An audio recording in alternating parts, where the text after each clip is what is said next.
Мен эң чоң кыялым бул намысты чаап көчмөндөргө намысын коргоп калыш. Көз ачылды десек болот, мындайча айткандачы.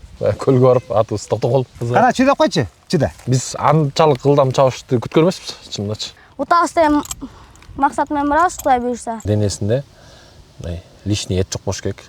Эми ат тиймип талаага чыксаң эле бир Алланын кереметтерин көрөсүң. Кыргыздын эле бир кара кызын алалык. Башы жеңил.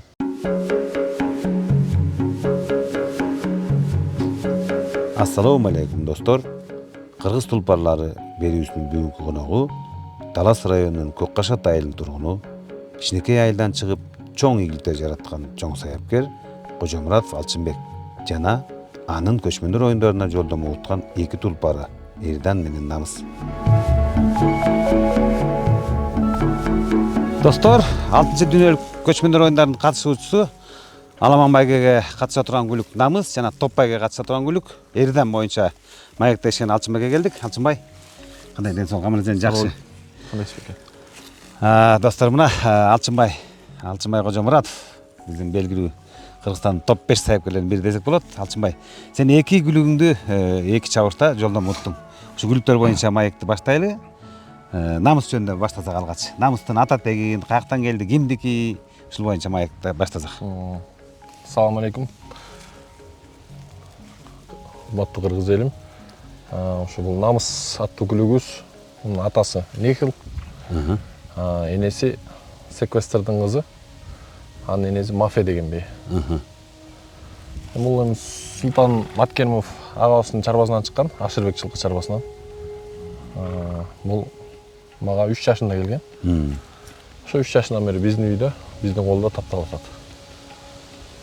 Бул Намысты быштан баштап чаптың сен? Жок, 4 жашынан баштап. 4 жаш, бир азынан баштап чаптың. Ага тен жалаң багып таптадың. Анан бул Ашырбек жылкы заводунун атынан чабылат деми? Ооба. Көчмөндөргө. Ооба. Чүй областынын атынан. Чүй областынан. Эми бул күлүктүн өзүнүн мүнөзү боюнча, турпаты боюнча дагы мүнөздөмө берип кетсең. Мүнөзү жеңил, ойнок мал. Жүрөктүү тапка бат келет, кыйналбай. Ошол анан ушул аттын үстүнөн иштеп ийгиликтерге жетишип атабыз. Ийгиликтер демекчи эми былтыр чабылды бир аз, анан быйыл көбүрөөк чабылды. Ооба, былтыр. 2 жылдан бери чабылып келатат, Ооба, былтыр 4 жол чаптык. 4-өндө тең экинчи болду. Кайсылар болуп калат, эсине салып кетели элдердин. Ошо Курман айтка чаптык. Биринчи байгеде 3 болуп калды. Ысык атага чабылды. Ооба. Анан кийинкиси кайерге чаптык дагы. Таласка чабылды го деме? Жок, Ошко чабылды. Эме Алайга чабылды. Алайда 2 болду. Ошко чабылыптыр. 3 жол чабылыптыр. Ошондо тең жалаң экинчи болду. Чолпон атада 2-чи болуптур. Чолпон атада чабылды го. 4 чабылыптыр. Ал эми быйыл болсо? Быйыл 3 жол чабылды. 2 старттын биринчи болду. Бирөөнү токтогонду. 2 старттын утканына айтып кетсек, Токмок шаарында чоң байге өттү. Баш байгесине $10,000 сайылган. Ооба. Ошол чабышта абдан бир аз токтоло кетпесек болбойт. Анткени абдан чоң чабыш болду да, байгеси аябай чоң болду. Мыктаттардын баары келди. Ооба. Айдардан жакшы даярдап келсең керек. Бирок негизи мен жыл башында эле ошол чабышка дайындангам. Негизи эле ошо чүйдүн шериндеси өтөт экен деп. Ага чейин дагы 1 жыл мурун барып кунам менен уткамыз. Насип деген кунам менен ошо чүйдүн Аламиндин районуна өткөндө кунан чабышты уткам. Аны эми Аламанды утсам деп башынан эле ошо Намыс менен ошо жака дайындангам. Кудай буйруп койдуптур, ошо мен Аламандан баш байгени уттук. Айырдагы чабышыңа караганда да кийинки экинчи чабышыңда утпадыңбы? Талас областында өткөн 9 майдагы чабышты. Айырда дагы компания казак туугандардан аттар келди. Анан айырда да ишенимди уттуң го. Биринчиге караганда экинчи байгени аябай катуу уттуң. Ооба, ал жерде эми тиги баары болбой эле биринчи байгеси болду, бирок берден ат ачылып аябай даяр болчу. Берден жакшы чуркады, ат кыйналган да жок. Анан ошо менен эз алдырдык. Ошо. Көлгө барып атыбыз токтогол. Эми баягы утуп жүргөн ат баягы бир чабышта жаңылып каласың да, эми саяпкерлик татаал жумуш. Мындай өтө мындай өзүң кыйналган жоксуң го, эмнеге утулуп калдым деп. Ооба, албетте ойлондук биз деле. Ат Ушу эттенип кетти, анан этин түшүрүп жете албай да калдык. Эми көп причиналар эми аны айта бергенде. Балким атаандаштарың аябай күчтүүдүр да. Күчтүү болсо деле кириш керек болчу. Чуркап байге кириш керек болчу да. Мына ошибкалар болду. Анан алча айтсаң, бул нехил деп кетпедиңби атасын? Ооба. Нехил бул каяктан келген айгыр, селдебесин түзмөсү баласы дейт. Ушул айгыр боюнча да бир аз айтып өтсөң, атасы боюнча. Нехил Россияда турган. Россияда ошо 711 көп эле заводдор салса керек. Восходто салып калганбы? Жок, 711 чыгат. 711 да. Заводдо.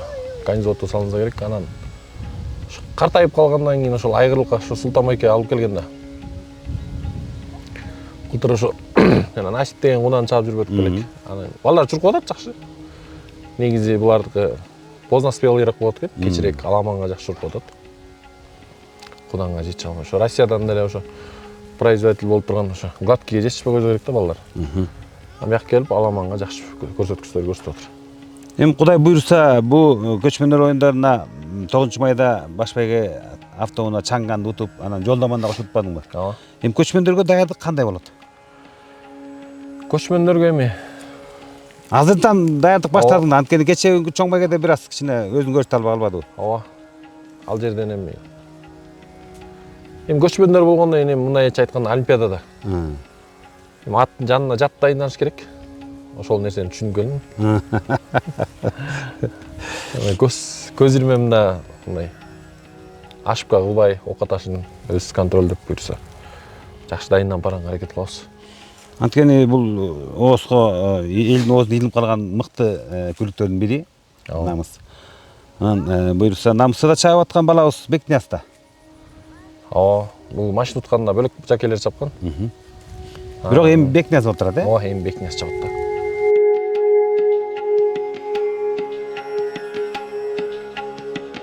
Кудай буйруса көчмөндөргө дайынданып атак. Өзүм отурам, Кудай буйруса. Эми кыргыздын намысын коргоп чабабыз. Күндө жем-чабын, суусун убагында берип отурук. Ат жакшы, Кудай буйруса.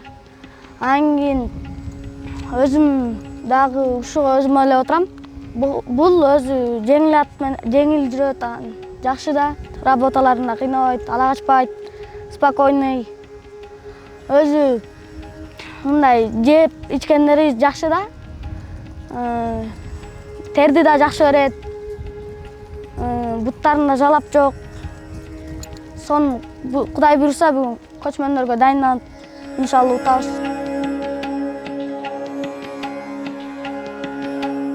Сен быйыл канча жаштасың? 14. 14, сен ушу аттарды суутканда негизги жумуштарды өзүң кылат окшойсуң. Ооба. Тер алганда кайсы аттан тер алып атасың? Иштеткен тер ала турган аттарды эле Баарын аласың, Кайсы айылдан болосуң? Көк кашат. Ооба. Кайсы мектепти окуп атасың? Чоң атаң атын, өзүң атаң атын айтып койчу. Атай Огунбаев мектебинде окуйм. Атам аты Русланбек, чоң атам аты Жакшылык. Азамат. Өзүң канча жашыңдан бери ушу атка минип, ат менен аралашып калдың? 11 жашымдан бери ат жүрөм. Ат чаптың да сен да, байга алдың. Ооба. Ой, бай кайсы аттарды чаап байга алдың буга чейин? Былтыр чапкан буларды. Жакшы. Бир топ ийгиттер жараттың, Ооба. Азамат, Эрдан деген аттын ичинде кезиң. Эрдан аябай курч бекен? Ооба. Тер алганда мындай кыйнабайбы сени? Жок, спокойно эле жүрөт.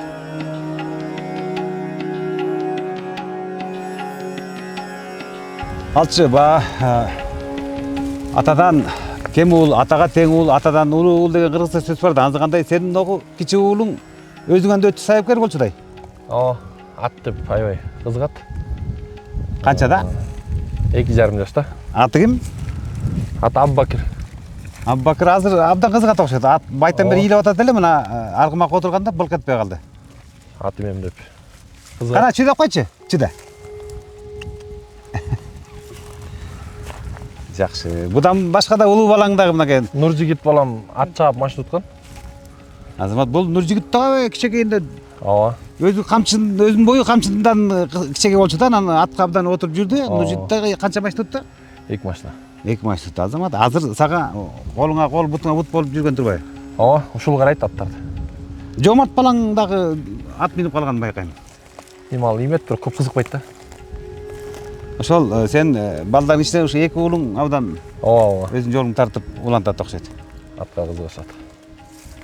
Бул менен мен 2023 байге чаптым. Өзүм эки болуп калды. Эки болгондон ошондо эң көбү 725 миң утту. Алымбек аткада. Ат мүнөзү жакшы. Өзүм спокойный. Ойнозо кат ойноп коет анын. Бирок мындай спокойный жумуштардан ала качпайт, жакшы чыгат жумуштар, жакшы жейт. Тез жакшы коет. Адамды да көп кыйнабайт. Өзүм эле отурам, имгенде да өзүм, иштеткенде да өзүм болот. Мен эң чоң кыялым бул намусту чаап көчмөндөргө намысын коргоп калыш ушу эң чоң кыялым. Намысын коргош керек кыргыздын. Бектияз, сен кайсы айылдан болосуң өзүң? Мен Кызыл Октябрь айылынан болом. Ооба, атаң аты ким? Нурдин, Чоң атаң аты? Кулмурза. Кулмурза, Азамат Кулмурзаев, Нурдиндин уулу кезге. Канча жылдан бери ат чабасың? 2 жыл. 2 жыл, Азамат, бул намыстан башка да кайсы күлүктөрдү чаптың? Аяктан Эрдан дегенди чаптым. Баягы 18-1 болдук, көчмөндөр көптүккө ошо. Дагы толтура эле чаптык. Азамат, экөөнө тең отуруптусуң. Намыс ылдам бекен же Эрдан ылдам бекен? Башы катуу кайсы экен? Башы катуу Эрдан. Эрдан катуу экен, Алчы эми сенин сайыпкер катары экинчи күлүгүң дагы көчмөндөр оюндарында жолун утту. Бул Эрдан. Ооба. Эрдан боюнча дагы көрүүчүлөрүбүзгө маалымат берели. Эрдан каяктан чыкты, каяктан келди, жашы канчада дегендей. Эридан бул Азамат байкебиздики Кара Балтада. Бул энеси менен Россиядан келген. Курсаганда келди эле. Жок, туулуп келген. Сатылып келип ошол атасы Эргияз энесин уткон документи бар. Анан бул быйыл бизге 3 ай мурун келген. Ооба. Ошо менен дайындап өмүрүндө биринчи чабышында ушул жана чүйдүн отборун апарып чаптым. Чүй областынын атынан чабылчу күлүктөрдү тандоо байгезинде Ооба. Нарзан ат майданында чабылып биринчи болду дагы. Ооба. Ошол жерде биринчи болуп көчмөндөргө жолдомо топ байгеден. Чүйдүн атынан чабылат экен. Эми бул күлүгүбүз абдан чоң экен. Жашы 4 жаш. 4 жаш дедиң, 4 жаш. Атасы Эргияз. Эргияз. Эргияз боюнча да маалымат берип коелу. Эргияз абдан жакшы айгыр дешет го Россияда. Эргияз эми ушу атактуу кара кыздын атасы. Эргияз өзү Россияда да жакшы уркаган, балдары да жакшы көрсөткүчтөр көрсөткөн. Ошол эми биз колубузга тийип, Кудай буйруп дайындап атабыз. Биринчи эле чабышында биринчи орунду алган бул өтө жогорку көрсөткүч да. Ооба, өзү ат мындай өзү таланты бар ат. Бир азы болсо күчкө толуп турган экен. Ооба, Кудай буйрса. Эми бунун экөөнүн намыс экөөнүн чогуу иштетип атасыңбы? Жогу иштелет. Анан ошол билинет эми намыс менен талашып чуркап атсаттер алганда. Жакшы эле. Эми экөөнү көп жарыштырып деле эметпейбиз деле. Резвый, жакшы. Жеп ичкени да мыкты окшойт. Бул абдан көрүнүп тур да, физикасы чоң экен. Ооба, жакшы. Жеп ичкени жакшы. Эми көчмөндөр оюндарында компания абдан күчтүү болот билесиң. Ооба, көрдүк. Ал эми бул Кыргызстандын ички жана тандоо чабыштарында андай компания жок болуп калды. Эми абдан даярдаш керек го. Бул эми көчмөндөрдө чоң жарышка түшөт да. Ооба. Эми баардыгы эле дайындалып барат эми. Кудайдын буйругу да. Алла таалам биз канча мээнет кылсак деле Алла таалам кырсыгы жок. Өзү багын ачса ат барып ошол жерге чабат деп ойлойм. Биз канча мээнет кылсак деле бар. Аллах таала буйругубузга койбойт. Жакшы. Бул Эрданды кайсы бала чабып атат? Бекнияз чабат аны деле. Бекнияз, Ооба. Бирөөнү топко, бирөөнү аламанга чаба берет экен. Ооба. Бул өзүнүн характери, чабышы, характери чоң, өтө эле сонун характери. Жумуштары да сонун, чабыштары да, чапканда жеңил жүрөт. Ала качканда ала качат, анан өтө кетип калбайт да. Бул ошо баягыда соперниктер өтө күчтүү болду. 2 ай дайындалып эле утту, Кудай буйрса. Көчмөндөргө Кудай буйрса жакшы дайындык. топ байге кошулат Кудай буйрса. Ошо көчмөндөр топ байгесине кошулуп утабыз деген максат менен барабыз Кудай буйрса.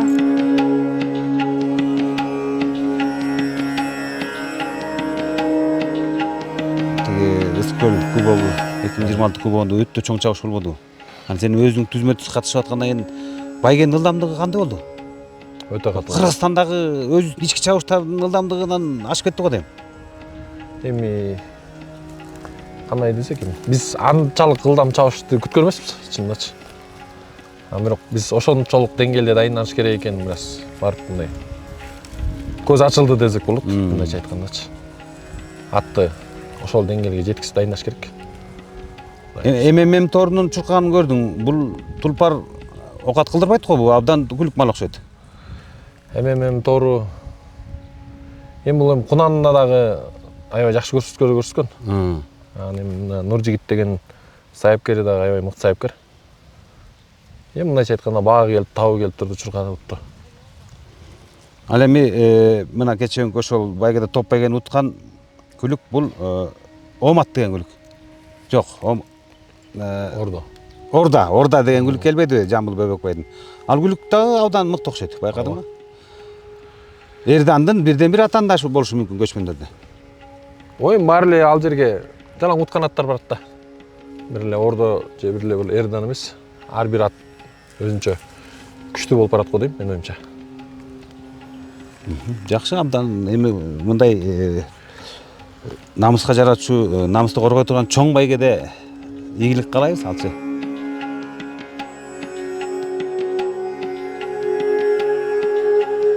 Сайыпкерлер дүйнөсүнө, ат чабыш дүйнөсүнө каяктан келип калдың, канча жашында келдиң, өзүңдүн сайыпкерликке болгон кызыгууң каяктан пайда болду дейм да?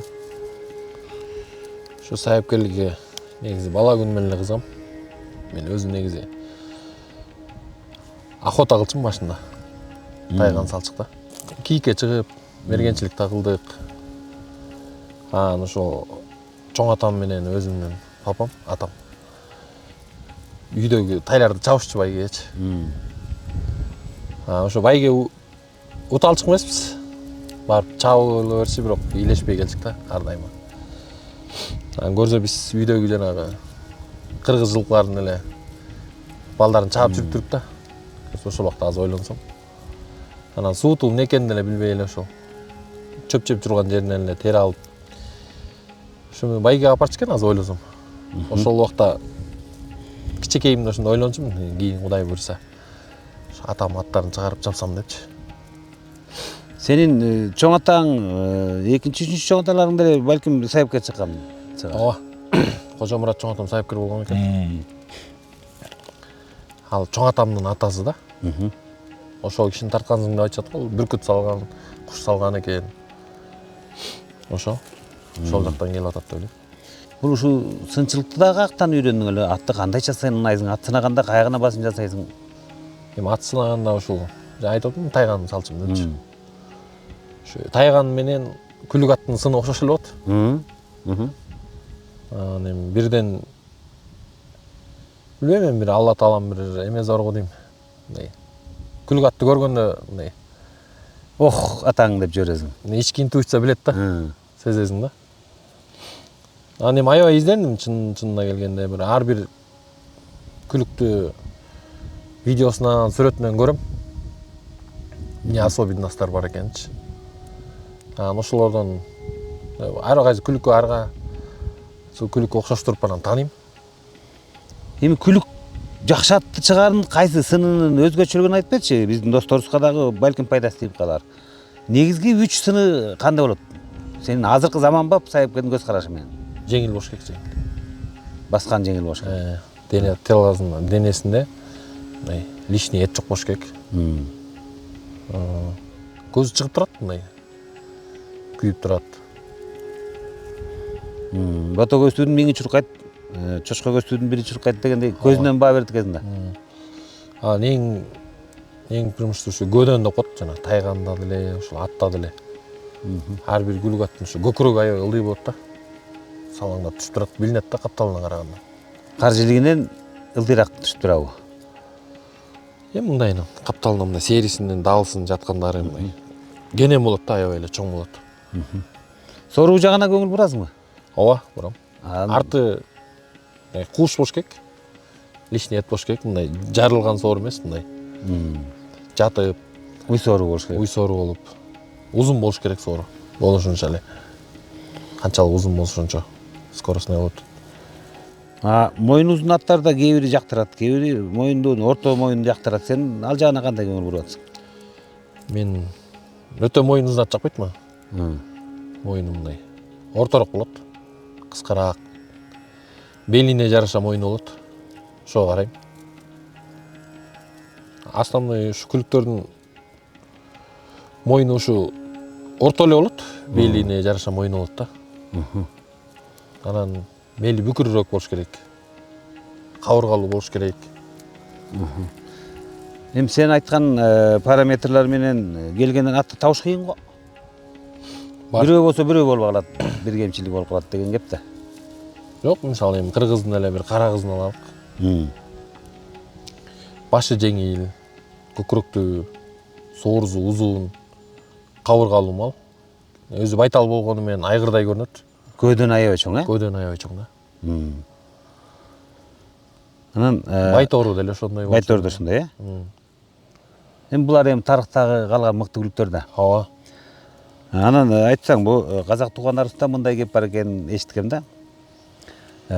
Мойну узун, бел кыска атка ат жетмейди. Бели узун, мойну кыска атка бок балмайды дегендей эле. Сен ушу бели менен мойнунун салыштырып карап көрөт экенсиң да. Ооба. Билбейм эми андай атты. Белдүү ат керек, белдүү ат негизи. Эс болсо дагы бел жананча дистанцияны тартып чуркай турган. Анда алчы дагы бир суроо да, бу сайыпкерлик сен үчүн эмне? Хобби. Өзүм сүйүп, мындай, кандай десем эми. Бир ар бир адамдын бир жан дүйнөсүндө бир кызыгуучу нерсе болот да. Ошол биздин жан дүйнөбүздө ат да. Атты бастырып баратканың. Эми ат демейип талаага чыксаң эле бир Алланын кереметтерин көрөсүң. Миң тынчыйт. Анан бир ойлонуп, ар бир сайыпкер атын жүргөн ойлонуп баш керек ушу. Чоң байгелерди утсам экен. Азыр эми көчмөндөр оюн чыгып, көчмөндөрдү утсам экен деген. Ошол эми ар бир сайыпкердин эле кыялы болуш керек ошол нерсе. Ат бастырып жүргөндө чабандестериң менен сүйлөшүп, кырларга бастырасың, тоолорго бастырасың, жаратылышты көрөсүң. Ден соолукка да пайда. Бу үч түрү бар экен да. Кээ бирлер өзүнүн атагын чыгарыш үчүн ат чабат экен. Кээ бири байгутуп, байын деп ат чабат экен. Кээ бирлери сен айткандай хобби кылат экен. Ушунун үчөөнүн кайсынысы сен өзүңө ылайыктуу дедиң? Хобби ошо. Мен эми бул ат жаатынан пайда табам деген өзү кыргыздын канында бар нерсе го. Ар бир кыргыздын жигити ат үстүндө имип, коробунда ат турбаса таза болбоду дегенде көкбөрүн атын багышат. Болбосо азыр пайда үчүн десеңиз, айылда канча деген аттар багышып атат үйүнө курак чөп менен, жем чөп менен. Ал пайда делеп келбейт. Бирок өздөрүнүн рахат алып келет. Рахаты, кечинде чыгып тарайт, жем берет, им жүргөнү.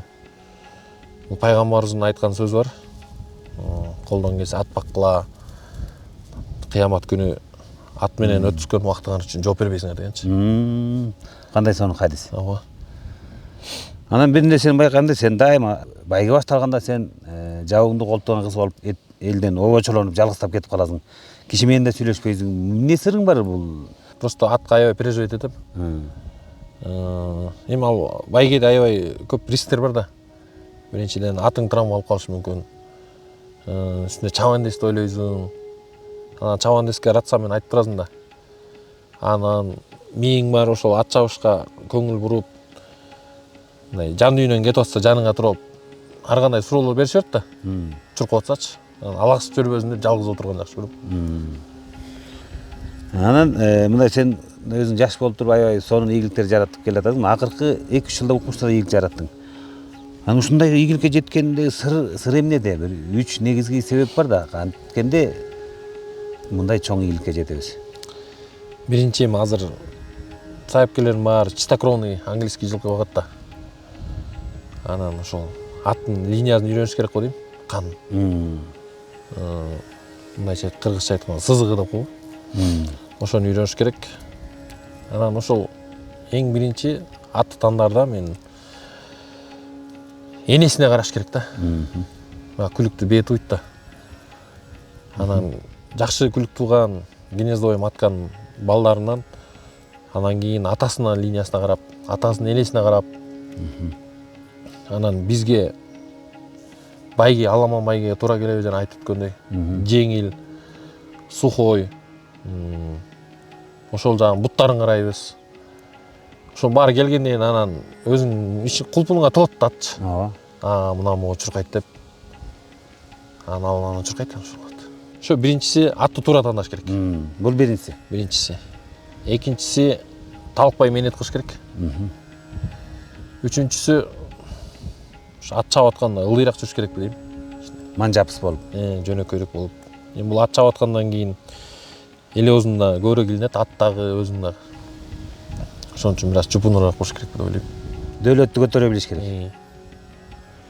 Атты байгеге апаратасың чоң байге. Ошонун алдындагы кетирбеш керек болгон 3 негизги катаны кетирбеш керек. Булар кайсылар деп ойлойсуң? Терин жакшыртыш керек. Бул бир.